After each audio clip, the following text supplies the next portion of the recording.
I've got a lovely bunch of coconuts. Diddly-dee, here they are, standing in a row. Bum, bum, bum, big one, small one, some as big as your head.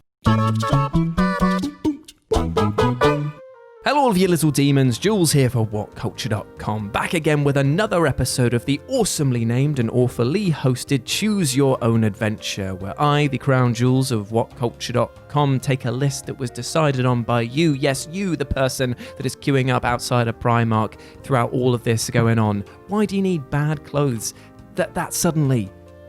Calm it down.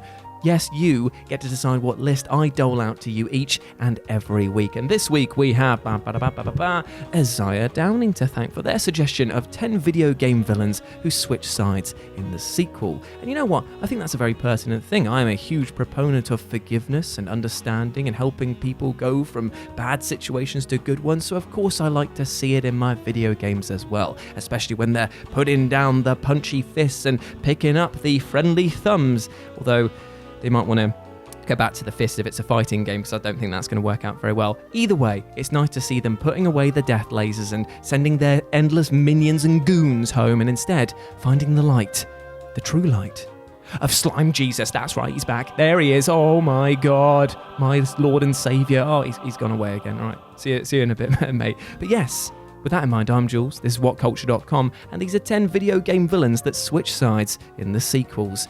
But before we start the list, you know what I'm going to ask you to do right now. Pop your little comments down below about what you'd like to see next week, and also say hi to me in the little live chat here. But also, I'm going to plug something before we even start. Go to Live and Let's Dice. I play loads of video games and do streaming now. Every Wednesday, I stream. And the moment I'm streaming Fallout New Vegas, but with a ton of mods in. I know I usually save that to the end, but it's my show. I can plug it as much as I want. Anyway, let's get on with it. Number 10, Knuckles, Sonic and Knuckles. Now, though Knuckles the Echidna is pretty much one of Sonic's most staunchest allies, it's easy to forget that he was, at one time, he was on this side of evil, naughty little chimp. What was he doing? Slap him on the wrists. Sonic, aka Mouse Who Grab Rings, according to Ash Millman, was just spinning his sneakers when boom, bang, pow! Knuckles just blindsides him and grabs the Chaos Emeralds. And it's actually pretty hilarious to think about that Dr. Robotnik, they're building all of these contraptions, these massive Megazord-style mechanical monsters, and yet Sonic is only susceptible to somebody basically going up to him like a fat kid in a playground and just pushing him over and stealing his lunch money. Could have spent a lot of time in R&D. Just do that, just push him over. Working with Robotnik, Knuckles becomes one of the most successful villains of the franchise. That is, up until it's revealed that this Egg Daddy imposter, there can be only one, was tricking the Red Rocket, and so when Sonic and Knuckles the video game rolled around, the once villain is now pitching for the forces of good and has never looked back since. Absolute ledge. Number 9, Joseph Seed, Far Cry New Dawn. So Joseph Seed is one of those Far Cry villains, and I use the air quotes here because of the fact that they kind of all fall into the same mixture. They're all endlessly quotable, all incredibly charismatic, all definitely insane, but at the same time, Joseph Seed manages to separate himself a little bit from this pack because he seems to be the only one of these villains who actually seems like he wants to atone for his sins, or at least in the sequel. The New Dawn follow-up takes place 17 years after the original game, with the new protagonist, the Captain, eventually crossing paths with an older, more remorseful Joseph who wishes to atone for his prior ways. He focuses his effort on a peaceful life while envisioning the Captain as New Eden's new shepherd. Following the death of his son Ethan at the end of the game, Joseph fully bears his soul to the Captain, acknowledging that he doesn't deserve to live for his past actions, and even asks the Captain to kill him. Now, it's actually up to the player to decide Joseph's fate, but it's clear that he is not the monster that he was in the original game, and it gives you a great chance to experience something that sometimes forgiveness is as powerful a tool as punishment ever could be. Oh yeah, by the way, so I realised on the previous Choose Your Own Adventure that I said that The World Ends With You did not have a remaster, or it needed to be remastered, but apparently it had one for the Switch. I'm sorry. I'm so sorry.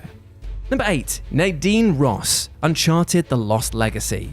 So Nadine Ross was introduced in Uncharted 4, and to be honest, it was really hard to hate her, for while she was a mercenary for hire that ended up being a secondary antagonist to the main big bad of the game, she was so likeable, and she kicked so much ass, including your own, that it was impossible not to fall in love with her. However, as any evil villain should know, if you hire mercenaries, you've got to expect them to turn on you at the drop of a cursed piece of treasure, because that is exactly what happens after Nadine grabs what she can and legs it, leaving Nate alone to battle the end boss. Sorry, there's one of my neighbours outside has decided that now it sounds like he's power washing his goddamn asshole, so I'm just going to go and quickly shut the window. I'll be right back. Awkwardly, he actually saw me, so had a nice little eye exchange there of just like, all right, having fun there, mate? Now, you might think that this is all that we saw of her, but nope, as Nadine resurfaces again in the spin-off sequel Uncharted: The Lost Legacy, teaming up now with player character Chloe Fraser after having all of those ill-gotten riches stolen. Having this power and punmanship on your side is an absolute blessing, and it's clear that by the end of this game, that Nadine is no ne'er-do-well, no more, no sir. No how. Wait, which double negative am I on now? Number 7, the Panda King and DMITRI, Sly 3 Honor Among Thieves. So Sly Raccoon, being the cheeky little sauce pot that he is, actually managed to do the villain switching side trope twice in the same game and let you play as both of them. What madness is this? For starters, we have the Panda King, who was initially introduced as a demolition-loving secondary villain in the original Sly Cooper game, and who also showed up as one of the game's bosses. But in Sly 3, the Panda King is recruited to join Cooper's gang heist, resulting in an uneasy partnership whereby he agrees to help on one condition: that they help rescue his kidnapped daughter. And you know what? By the end of the game, he is a definite hero and returns home to China with his daughter, and everyone cried at how beautiful that moment was. And then we have the French iguana DMITRI, who was the very first boss of Sly 2 Band of Thieves, but who drops in to help the gang and ends the game as a wealthy scuba instructor. I know, weird, right? But to each his own. It's weird enough to see these bad boys in the third game, let alone to have them end it as card-carrying heroes, but still, that's why it works so bloody well. What a game, by the way. What a game. Number 6, SAGAT, Street Fighter Alpha 3. Oh my giddy aunt, I absolutely love SAGAT, because not only does the man look like he's built out of brick houses and could basically turn you inside out just by looking at you, but he was such a brilliant antagonist, because in the first Street Fighter game, he literally knocked 7 bells out of you.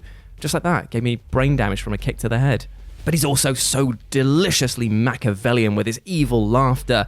Plus, he's got an eye patch. And then in Street Fighter 2, he rocked up all scarred and basically declaring, "Ryu, I hate you, you are my mortal enemy." Right up until Street Fighter Alpha 3, when he was just like, being evil's pretty lame, and I don't want to work for this company because it's called Shadaloo, and that's just a really dumb name, Shadaloo. And then basically just said to Ryu, like, you know what, I don't think I can beat you. And it was a pretty lackluster turn, to be fair, but still, he then switched sides, and then when he came back in the next game, in Street Fighter 4, he basically was just like, oh yeah, you and me, we're friends. I was just like, I wish my enemies in real life would just suddenly do a face turn like that, but then we finally got to play as him and use those fists for the forces of good. And trust me, giving somebody a tiger uppercut with him. Although, to be fair, after seeing the way that he treats his friends given some matchups, I'm not sure he knows what being a friend is. Number 5, Matt Miller, Saints Row 4. So Matt Miller is, to put it quite bluntly, one of the most annoying characters in Saints Row history, and lest we not forget this is a franchise that is chock full of annoying characters, and he shows up in Saints Row 3 as one of the main antagonists, leading a group of cyber villains called the Deckers. They don't look like much. I reckon I could take them and I'm a bloody soy boy. However, after you've kicked this little pipe cleaner's ass, come the game's end, he'll be spared by the boss and even return in Saints Row 4 as an MI6 agent. How he actually got the job when you consider that he's about as subtle as a car alarm in a funeral is beyond me, but still, he is now an ally. Whether you'd want him as an ally is a completely different question, seeing as, like I said before, he's got the aesthetic of a discount goth and all the combat skills to match. But still, he's an ally nonetheless. Bless him.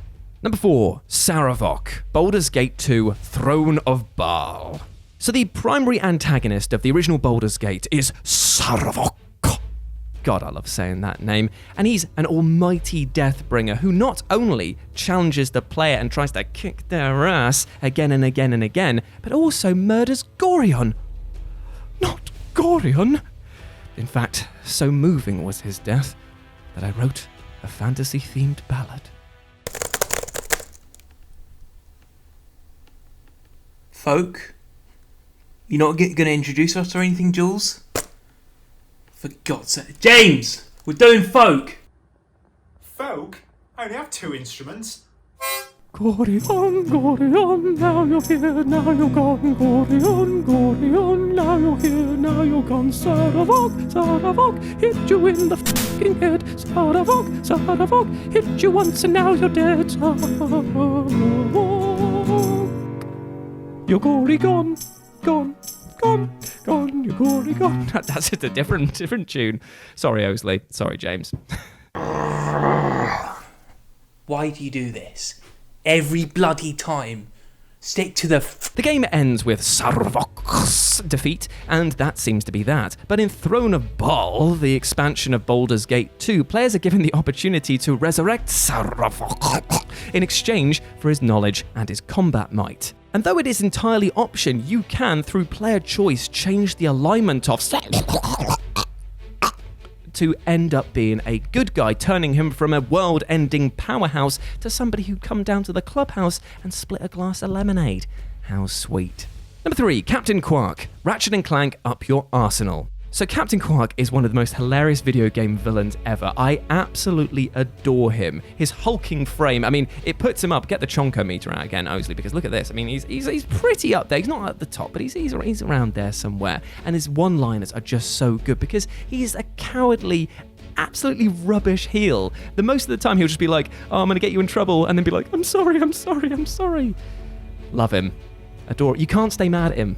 However, in the third game, Ratchet and Clank Up Your Arsenal, QWARK is decidedly more reflective of his villainous past and teams up with the titular duo to help them take down Dr. Nefarious. To be clear though, QWARK is still an absolute coward when it comes to fighting, but at the end of the day, he is actually the one that takes down Dr. Nefarious, so you know what, mate? Go, QWARK! Go, QWARK, yeah. Don't know what's happening with my voice there. Number 2, GLADOS, Portal 2. Is there any better face-heel turn than that of the once murderous AI that is GLADOS, who then turns into a sweet chiptune-powered potato? Though Portal 2 picks up with GLADOS very much being the villain, that all changes when Wheatley is put in charge of the Aperture Science Enrichment Center and inserts GLADOS into a potato battery. GLADOS is then paired with Chell for the rest of the game, with the two teaming up in an attempt to escape the facility. And even at the end of the game, when GLADOS has been restored to full greatness, she decides to let you go. And that's brilliant, because not only has she proven herself to be an ally by taking Wheatley out of the picture and sucking herself and him into space, but she has chosen to let you go again. And I'm just like, it's not much of a planet to go back to, but thank you all the same. Cheers. Cheers, GLADOS. Chados. Bit of a, look around you. Was it Look Around You? Look Around You. Yeah, Look Around You. That amazing comedy show on the BBC that never got enough love. Love that. Had Peter Serafinowicz in it as well. What a ledge. And number 1, Cinder, Legend of Spyro, The Eternal Night. The Legend of Spyro series is defined by Spyro's relationship with the female dragon Cinder, who over the course of the trilogy goes from antagonist to uneasy ally to lover. That just described my entire dating history, that did. In The Legend of Spyro, A New Beginning, Cinder is the game's main villain, having been corrupted by the Dark Master Malefor. However, by the game's end, Cinder is then turned towards the light, or at least a little bit, because she's still a bit uneasy around Spyro, but to be fair, she probably just saw what his face looked like in Skylanders and was just like, here, The second game, The Eternal Night, sees Cinder repenting for her actions in the previous game, but she ends up being captured, meaning that it's once again up to Spyro to save the day. Finally, her arc is complete in the threequel Dawn of the Dragon, which not only features a co-op mode with a playable Cinder, but culminates with her professing her love for Spyro, resulting in them pairing off at the very end of the game. Isn't that gross? And there we go, those were 10 video game villains that switch sides in the sequel. I hope that you enjoyed that, my friends, and please let me know what you thought about it down in the comment section below, as well as any other suggestions you've got for next week's episode. If you want to chat to me further, you can do so obviously over on Twitter at RetroJ with a 0. I just punched the desk, that hurt quite a lot. And also you can go over to Live and Let's Dice, where I'm doing loads of gaming live streams. Yes, I'm doing Fallout New Vegas run at the moment, which is 40k modded to hell, and it's, my god, my brain can't process what's going on half the time, but it's still a lot of chaotic fun. But before I go, I just want to say one thing. We talked today about video game villains that switch sides in the sequels, and I need to make things perfectly clear if I can. You, my friend, you are not a villain. I know that we can basically beat ourselves up over the smallest things because our mind can play mean tricks on us, but I need to make this clear. You are not a bad person. You deserve love, happiness, and respect. We all do out there. If you know of somebody who is suffering, then please try and reach out to them if you have the capacity to do so, because if you were in their situation, wouldn't you want somebody to come and help you? This is the thing, you can be a hero. You're not a villain, but you can be a hero by doing that. And if you need help yourself, remember friends, family, professionals in the support industry. Batman couldn't do all of these things alone. Batman needs help sometimes, all right? And these people are there for you. So go out there and smash it, you big ledge, because I believe in you. But until next time, hope you have a fantastic day. Big love from me to you. I'll see you next Tuesday. That was a swear. I haven't done that in a while, have I? Anyway, peace out.